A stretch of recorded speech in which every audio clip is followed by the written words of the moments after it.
ಆದ್ರೆ ಇಷ್ಟು ಸುಲಭವಾಗಿ 30-40 ಸಲ ಒಂದು ವರ್ಷದಲ್ಲಿ ಹೋಗಿ ಬರ್ತಾರೆ, ಇಷ್ಟು ಕೆಜಿ ಚಿನ್ನಗಳನ್ನ ತರ್ತಾ ಇರ್ತಾರೆ ಅಂದ್ರೆ involvement of officers will be in a big count ಅಂತ ಅನ್ಸುತ್ತೆ. ಯಾಕೆಂದ್ರೆ ಮೆಟಲ್ ಡಿಟೆಕ್ಟರ್ಸ್ ಇವೆ, ಮತ್ತೆ ಚೆಕಿಂಗ್ ಇರುತ್ತೆ, ಇವೆಲ್ಲಾನು ನಿಭಾಯಿಸ್ಕೊಂಡು ಅವ್ರು ಅಷ್ಟು ಈಸಿಯಾಗಿ ಆಚೆ ಹೆಂಗ್ ಬಂದ್ಬಿಡ್ತಾರೆ ಅಂತ.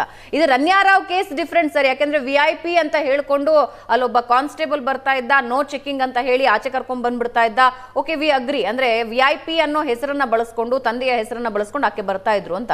ಆದ್ರೆ ನಾವು ಇಲ್ಲಿ ಕೇಸ್ಗಳ ಸಂಖ್ಯೆ ನೋಡ್ತಾ ಇದ್ರೆ ಎಷ್ಟು ಸುಲಭವಾಗಿ ಅವ್ರು ಬಂದು ಹೋಗೋದಕ್ಕೆ ಸಾಧ್ಯ ಅಂತ. ಮೆಟಲ್ ಡಿಟೆಕ್ಟರು ಕೆಲಸ ಮಾಡಲ್ಲ, ಬಾಡಿ ಚೆಕಿಂಗು ಕೆಲಸ ಆಗಲ್ಲ. ಹೌ ಇಟ್ ವರ್ಕ್ ಸರ್, ಹೆಂಗಾಗತ್ತಿದು? ಯಾರ್ಯಾರ ಇನ್ವಾಲ್ವ್ಮೆಂಟ್ ಯೂಶಲಿ ಇರುತ್ತೆ? ಡಿಟೆಕ್ಟರ್ ಇದೆಲ್ಲ ಕೆಲಸ ಮಾಡುತ್ತೆ, ನಮ್ಮಲ್ಲಿ ಇವತ್ತು ಟೀಮ್ ಇರುತ್ತೆ, ಅವ್ರು ಕೂಡ ಫಾಲೋ ಮಾಡ್ತಿರ್ತಾರೆ. ಇಷ್ಟೊಂದು ಕೇಸ್ ಇರ್ತಿದೀವಿ ಅಂದ್ರೆ that is we are active, very active ಅಂತಾನೆ. ಅದರ್ವೈಸ್ ಕೇಸ್ಗಳಿಗೆ ಬರ್ಲಿ ಅಂದ್ರೆ ರೆಗ್ಯುಲರ್ ಸ್ಮಗ್ಲಿಂಗ್ ಆಗ್ತಾ ಇದೆ, ಕೇಸ್ ಇಲ್ಲ ಅಂದ್ರೆ ಅವಾಗ ನೀವು ಸಸ್ಪೆಕ್ಟ್ ಮಾಡೋದು. ಎಷ್ಟು ಕೇಸ್ಗಳು ನಮ್ಮಲ್ಲಿ ದಾಖಲಾಗಿದೆ ಅಂದ್ರೆ ನಾವು ಕಸ್ಟಮ್ಸ್ ವೆರಿ ಆಕ್ಟಿವ್, ನೋಡ್ತಿರ್ತಾರೆ, ಮಾಡ್ತಿರ್ತಾರೆ. ಯಾವ್ದೋ ಒಂದು ಸಣ್ಣ ಪುಟ್ಟ ಈ ತರದ್ದು.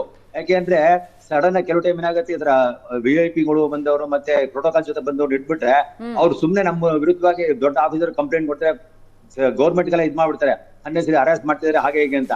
ಆಗ ನಮ್ಮಲ್ಲಿ ಏನಾಗುತ್ತೆ, ನಮ್ಮ ಆಫೀಸರ್ನ ಸುಮ್ನೆ ಟಾರ್ಗೆಟ್ ಮಾಡಿ ಇದ್ ಮಾಡ್ತಾರೆ. ಅದಕ್ಕೋಸ್ಕರ ಈ ತರದವ್ರಿಗೆ ಸ್ವಲ್ಪ ನಾವು, ಯಾಕೆಂದ್ರೆ ಸಡನ್ ಆಗಿ ಇದ್ ಮಾಡಬಾರ್ದು, ಹೈಯರ್ ಆಫೀಸರ್ ತಿಳಿಸಿರ್ತೀವಿ ಈ ತರ ಸ್ವಲ್ಪ ಸಸ್ಪಿಷನ್ ಇದೆ ಅಂತವ್ರ ಬಗ್ಗೆ ಸ್ವಲ್ಪ ಗಮನ ಹರಿಸಬೇಕು ಅಂತ. ಅದಕ್ಕೆ DRA ನವರು ಇದನ್ನ ಮಾಡಿರೋದು. ನಾವು ಸ್ಟ್ರೈಟ್ ಅವೇ ಕಸ್ಟಮ್ಸ್ ನವ್ರಿಗೆ ಕೆಲವು ರಿಸ್ಟ್ರಿಕ್ಷನ್ಸ್ ಇರುತ್ತೆ. ಇದು ಏರ್ಪೋರ್ಟ್ ಅನ್ನೋದು ಇದು ಫೆಸಿಲಿಟೇಷನ್ ಕೌಂಟರ್ ಅಂತ, ಯಾರಿಗೂ ನಿಲ್ಸ್ಕೊಂಡು ಏನ್ ತಂದಿದ್ದೀರಾ ತರಿಸಿ ಮಾಡಿ ಅರೆಸ್ಟ್ ಮಾಡೋದಲ್ಲ, ಚಕ ಹೋಗ್ತಿರ್ಬೇಕು. ಇದ್ರ ಬೀಪ್ ಸೌಂಡ್ ಬಂದಾಗ ಒಂದೆರಡು ಸಲ ಏನ್ ಮಾಡ್ತೀವಿ, ಬೀಪ್ ಸೌಂಡ್ ಮತ್ತೊಂದ್ಸಲ ಇದ್ ಮಾಡಿ ಅಂತ ಹೇಳ್ತೀವಿ, ಒಂದೆರಡು ಸಲ ಹೋಗ್ ಮಾಡಿ ಗೊತ್ತಾದ್ಮೇಲೆ ಅವಾಗ ಚೆಕ್ ಮಾಡ್ತೀವಿ.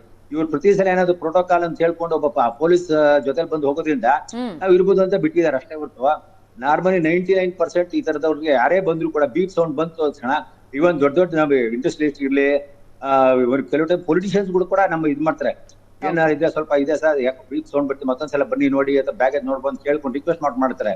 ಇದು ಒಂಥರ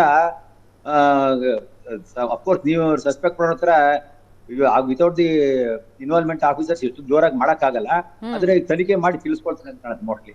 ರೈಟ್. ಆದ್ರೆ ದುರಂತ ಏನಂದ್ರೆ ನೀವು ಹೇಳದ ಹಾಗೆ ದೊಡ್ಡ ಕುಳಗಳು ಯಾರು ಕೆಲಸ ಮಾಡ್ತಿರ್ತಾರೆ, ಇದ್ರ ಹಿಂದ್ಗಡೆ ನಿಂತ್ಕೊಂಡು ಯಾರು ಗೇಮ್ ಪ್ಲಾನ್ ಮಾಡ್ತಿರ್ತಾರೆ, ಗೇಮ್ ಪ್ಲೇ ಮಾಡ್ತಿರ್ತಾರೆ, ಅವ್ರುಗಳು ಸಿಕ್ಕಾಕೊಳ್ಳಲ್ಲ ಅನ್ನೋದು ದುರಂತ. ಇದು ವಾಪಸ್ ಬರ್ತೀವಿ ಸರ್, ಒಂದು ಚಿಕ್ಕ ಬ್ರೇಕ್ ತಗೋಣ ವೀಕ್ಷಕರೇ, ಬ್ರೇಕ್ ನಂತರ ಚರ್ಚೆ ಮಾಡ್ತೀವಿ.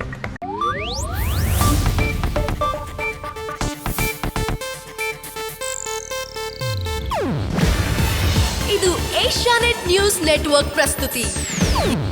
ನೀವು ನೋಡ್ತಿದ್ದೀರಾ ಏಷ್ಯಾನೆಟ್ ಸುವರ್ಣ ನ್ಯೂಸ್.